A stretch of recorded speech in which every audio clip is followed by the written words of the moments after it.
नमस्कार दोस्तों, मैं गणेश स्वागत करता हूं Tanwar education hub YouTube channel में। दोस्तों, इस वीडियो में हम आपको बताएंगे रीजनिंग के एक मोस्ट इम्पॉर्टेंट चैप्टर के बारे में जिसका नाम है डाइस और इसको हिंदी में पासा। दोस्तों, आप कोई भी प्रतियोगिता पेपर देखेंगे तो आपको डाइस से रिलेटेड प्रश्न तो ज़रूर पूछे जाते हैं। दोस्तों, इस वीडियो में हम आपको बताएंगे पासा होता क्या है, कितने प्रकार का होता है और इसमें किस प्रकार के प्रश्न पूछे जाते हैं।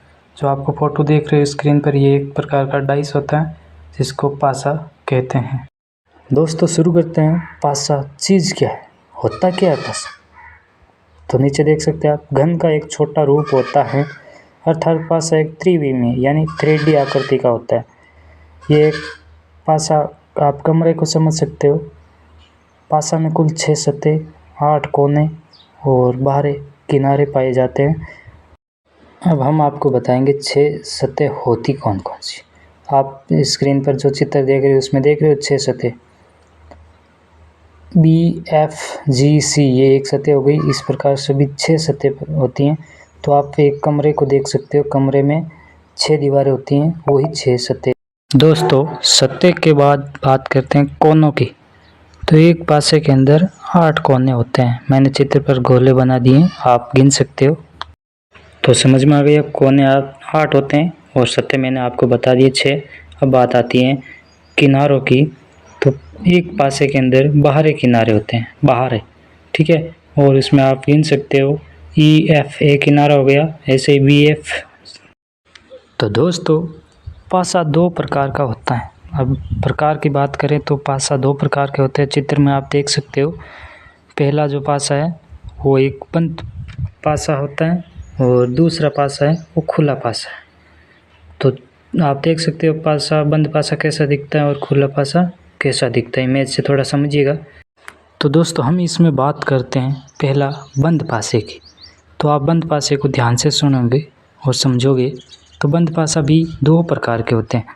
एक होता है मानक पासा जिसको स्टैंडर्ड डाइस भी बोलते हैं, और दूसरा होता है साधारण पासा जिसको हम सिंपल डाइस या जनरल डाइस भी कहते हैं।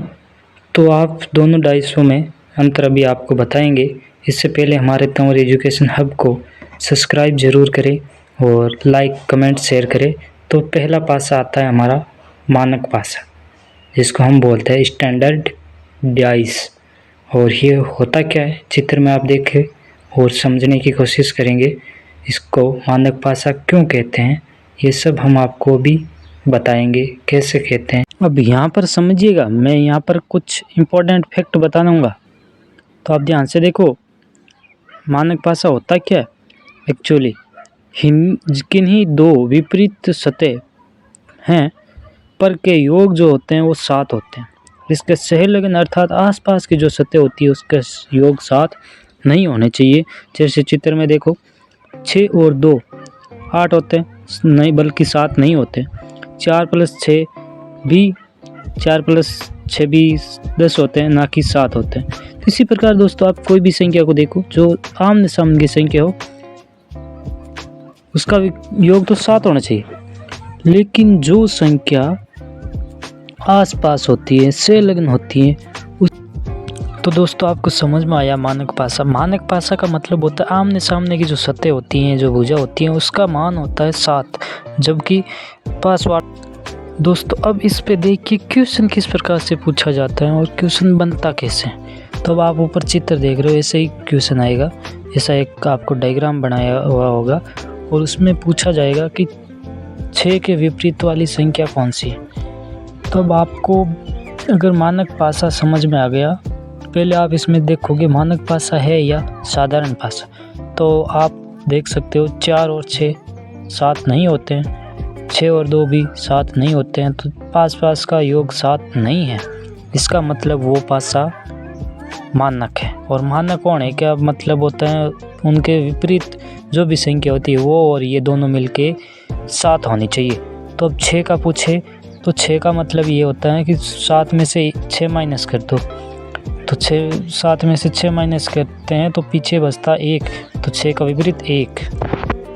तो दोस्तों मानक पासे में आपको पेन भी उठाने की ज़रूरत नहीं है, बस आपको इतना देखना है कि जिसमें आपसे पूछे 4 का विपरीत क्या होता है तो 7 में से सीधा 4 माइनस कर दो। क्या आपको पेन उठाने की ज़रूरत है? नहीं, क्योंकि 7 में से 4 गए -3 तो 3 4 का विपरीत होगा। अब जो दूसरा पासा होता है वो होता है साधारण पासा, जनरल डाइस। इसमें जो आप देख रहे हो, आपके सामने फ़ोटो दिख रहा है, उसमें वो जो भी पासा है वो साधारण है। इसमें क्या होता है, वह पासा जिसके किसी भी दो निकटवर्ती सतह या फलक पर अंकों का योग 7 होना चाहिए, उसे साधारण पासा कहते हैं। तो आप देख सकते हो 4 और 3 दोनों मिला के कितने हो गए, 7। ये तो पास वाली जो होती हैं उनका योग 7 हो गए, तो ये साधारण पासा हो गया, ना कि मानक पासा। तो इसमें आपको कैसे समझना है अभी बताते हैं आपको। इनमें जोड़ने के लिए आपको 7 योग नहीं होता है, लेकिन एक संख्या ऐसी होती है जो 7 होती है। तो एक पासा में 3 विपरीत पूछा जाए तो ध्यान रखना, इसमें दोनों के कॉमन जो संख्या होती है, इसमें 3 का आपको विपरीत पूछे तो 3 में ये देखो कॉमन संख्या कौन कौन सी है। कॉमन संख्या 3 है, तो तीनों को ले लिया आपने, इस चित्र में देख सकते हो। उसके बाद उसमें क्लॉकवाइज चलते हैं घड़ी की दिशा में, तो 3 पहले डाइस में 3 के बाद 5 आता है, 5 के बाद 4 आता है, वो हमने ऊपर लिख दिया, आप देख सकते हो। दूसरे डाइस में पहले 3, उसके बाद 6 आता है, उसके बाद 2 आता है। तो दोस्तों दोनों को हमने लिख लिया। तो अब आप देख सकते हो 5 का विपरीत 6 हो गया, 4 का विपरीत 2 हो गया, लेकिन 3 का विपरीत 3 नहीं होगा यहाँ पे दोस्तों क्या होगा। अब दोनों डाइस में आप ऐसी संख्या देखो जो इन दोनों डाइस में नहीं आई है। तो दोस्तों डाइस में 2 ही संख्या, 6 ही संख्या होती है 1 से लेकर के, तो पीछे बच गया 1, तो 3 का विपरीत 1 हो गया। दोस्तों समझ में आ गया। दोस्तों अब हम कुछ महत्वपूर्ण प्रश्न हल कर लेते हैं, तो हम देखते हैं कि आपको सही आता है या नहीं आता है, इसलिए मैंने चिन्ह नहीं लगाया, आपको करना है। और बिना पेन हाथ कॉपी में लिए आप सिर्फ डायग्राम देख करके बता सकते हो। तो पहला क्वेश्चन है, पासों की 4 आकृतियाँ नीचे दी गई हैं, उसके एक के प्रतिकूल मतलब विपरीत बताना। तो आप सीधा बिना आकृतियों को देखे हुए एक जहाँ नाम आ गया उसको क्या बोल दोगे, 7 - 1, तो पीछे क्या बच गया 6। तो ऑप्शन कौन सा सही है, आप उत्तर जरूर देवे। और दूसरा क्वेश्चन आपके सामने, एक पासे की नीचे 4 स्थितियाँ दे रखी हैं, 4 अलग अलग स्थितियाँ दे रखी हैं, उसमें से 6 के बिल्कुल सामने की संख्या, इसमें भी विपरीत ही पूछा है, 6 के सामने संख्या ज्ञात करनी है। इसमें भी आपको दोस्तों पेन कॉपी हाथ में लेने की ज़रूरत नहीं है, क्योंकि 6 के विपरीत, तो सीधा आपका ध्यान ये देना है कि इसमें आपके मानक पासा हैं, तो 7 - 6, तो पीछे कौन सा बच गया 1, तो ये कौन सा है आप देख सकते हो। तीसरा क्वेश्चन है, 2 पासे दे रखे हैं आपको, इनमें से दिए गए पासे बताना है 4 के विपरीत अंक कौन सा होता है। तो 4 पहले ये देखो मानक पासा है या नहीं है, तो इसमें कोई किसी का पास का योग 7 नहीं होता है, तो इसका मतलब ये मानक पासा है। और मानक पासा के लिए दोस्तों 4 का मतलब होता है 7 - 4, तो 7 - 4 3 होता है, तो 3 कौन से ऑप्शन में आप देख सकते हो और आसानी से हल कर सकते हो। अब लास्ट क्वेश्चन जो है, दिए गए पास कुछ अंक दर्शाए गए हैं, उसमें 4 के विपरीत सतह पर कौन सा अंक होता है। तो दोस्तों इसमें भी वही क्वेश्चन है जो हमने देखा है, मानक पासा है, साधारण पासा नहीं है, तो 4 का मतलब होता है 7 - 4, तो पीछे 3 बच गया, वही आपका ऑप्शन है सी।